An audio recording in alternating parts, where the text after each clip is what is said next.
Off on a Comet by Jules Verne. Book 1, Chapter 1. A Challenge. Nothing, sir, can induce me to surrender my claim. I am sorry, Count, but in such a matter your views cannot modify mine. But allow me to point out that my seniority unquestionably gives me a prior right. Mere seniority, I assert, in an affair of this kind, cannot possibly entitle you to any prior claim whatever. Then, Captain, no alternative is left but for me to compel you to yield at the sword's point. As you please, Count, but neither sword nor pistol can force me to forego my pretensions.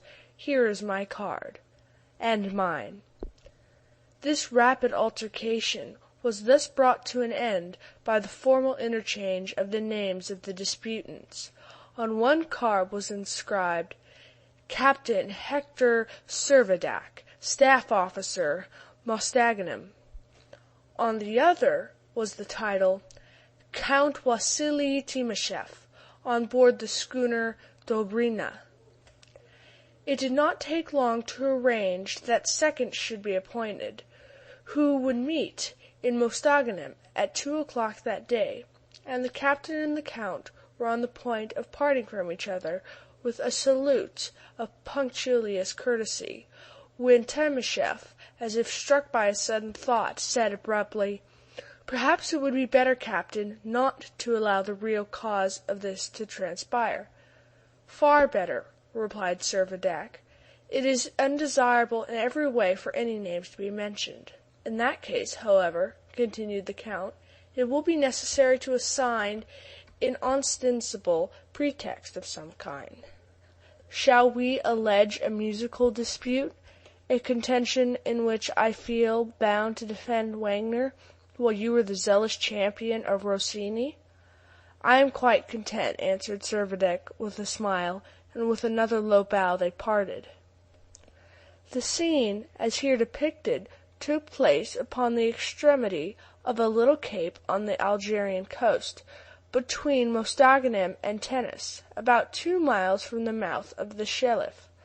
The headland rose more than 60 feet above the sea level, and the azure waves of the Mediterranean, as they softly kissed the strand, were tinged with the reddish hue of the feriferous rocks that formed its base. It was the 31st of December. The noontide sun, which usually illuminated the various projections of the coast with a dazzling brightness, was hidden by a dense mass of cloud, and the fog, which, for some unaccountable cause, had hung for the last 2 months over nearly every region in the world, causing serious interruption to traffic between continent and continent, spread its dreary veil across land and sea.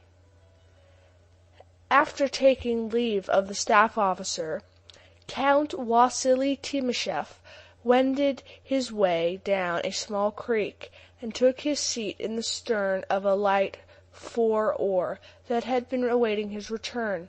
This was immediately pushed off from shore, and was soon alongside a pleasure yacht that was lying to not many cable lengths away. At a sign from Servadac, an orderly, who had been standing at a respectful distance, led forward a magnificent Arabian horse. The captain vaulted into the saddle, and, followed by his attendant, well mounted as himself, started off towards Mostaganem. It was 12:30 when the two riders crossed the bridge that had been recently erected over the Shelif, and a quarter of an hour later their steeds, flecked with foam, dashed through the Mascara gate, which was one of 5 entrances that opened the embattled wall that circled the town. At that date, Mostaganem contained about 15,000 inhabitants, 3,000 of whom were French. Besides being one of the principal district towns of the province of Oran, it was also a military station. Mostaganem rejoiced in a well-sheltered harbor, which enabled her to utilize all the rich products of the Mina and the lower Shelif. It was the existence of so good a harbor amidst the exposed cliffs of this coast that had induced the owner of the Dobrina to winter in these parts, and for 2 months the Russian standard had been seen floating from her yard, whilst on her masthead was hoisted the pennant of the French Yacht Club, with the distinctive letters M.C.W.T., the initials of Count Timascheff. Having entered the town, Captain Servadac made his way towards Matmore, the military quarter, and was not long in finding 2 friends on whom he might rely, a major of the 2nd Fusiliers and a captain of the 8th Artillery. The 2 officers listened gravely enough to Servadac's request that they would act as his second in an affair of honor, but could not resist a smile on hearing that the dispute between him and the Count had originated in a musical discussion. Surely, they suggested, the matter might be easily arranged, a few slight concessions on each side, and all might be amicably adjusted. But no representations of their part were of any avail. Hector Servadac was inflexible. "No concession is possible," he replied resolutely. "Rossini has been deeply injured, and I cannot suffer the injury to be unavenged. Wagner is a fool. I shall keep my word. I am quite firm." "Be it so, then," replied one of the officers. "And after all, you know, a sword cut need not be a serious affair."